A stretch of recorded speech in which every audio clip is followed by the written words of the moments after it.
Idli, carrot, apple இது மாதிரி ஒவ்வொரு உணவாக ஸ்டார்ட் பண்ணி கிராஜுவலாக அதை கொஞ்சம் கொஞ்சமாக இன்க்ரீஸ் பண்ணலாம்.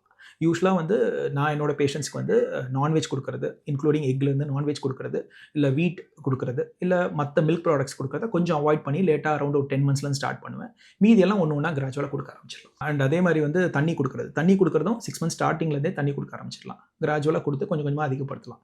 அண்ட் பேசிக்காக அந்த மதர்ஸ் வந்து மில்க்லேயே அதிக டிபெண்ட்டாக இருப்பாங்க. 6 months வரைக்கும் ஆப்வியஸாக மில்க் கண்டிப்பாக தேவை. பட் 6 monthsக்கு அப்புறம் மற்ற ஃபுட்டும் ரொம்ப ரொம்ப அவசியம். ஸோ அதனால் இந்த குழந்தைங்க வந்து மில்கையே நம்ம வந்து கொடுத்துட்டே மற்ற ஃபுட்டையும் கொஞ்சம் தாராளமாக கொடுக்க ஆரம்பிக்கணும். மில்கை கொஞ்சம் கொஞ்சமாக குறைக்க ஆரம்பிக்கணும். நான் நிறுத்த சொல்லலை, குறைக்க சொல்கிறேன். குறைச்சி 2 வயசு வரைக்கும் தாய்ப்பால் கொடுக்கும். ஓகே, இப்போ அதே மாதிரி ஸ்கூல் போகிற பசங்களாம் எடுத்துக்கலாமே. சில குழந்தைங்கள்லாம் பார்த்தீங்கன்னா தண்ணி குடிக்கவும் மாட்டாங்க. இப்படி தண்ணி குடிக்காமல் இருக்கிறதுனால எந்த மாதிரி ப்ராப்ளம்ஸை சந்திக்கிறாங்க? நல்ல கொஸ்டின். ஆக்சுவலி ஸ்கூல் போகிற நிறைய குழந்தைங்களுக்கு வந்து தண்ணி வந்து குடிக்கிறத வேணும்னே அவாய்ட் பண்ணுவாங்க. இது மாதிரி வேணும்னே அவாய்ட் பண்ணுறதுனால அவங்களுக்கு உடம்புல வந்து ப்ராப்பர் டைஜஷனே ப்ராப்பராக நடக்காது. ஏன்னா வந்து நம்ம உடம்புல சாப்பிட்ற ஃபுட்டுக்கு தண்ணி வந்து ரொம்ப ரொம்ப முக்கியம் for proper digestion and other things. So இந்த டைஜஷன் ப்ராப்பராக இல்லாதனால அவங்களுக்கு கேஸ்ட்ரைட்டிஸ் வரும். கேஸ்ட்ரைட்டிஸ்ங்கிறது ஒரு பெரியவங்களுக்கு ஒன்றான கம்ப்ளைண்ட்.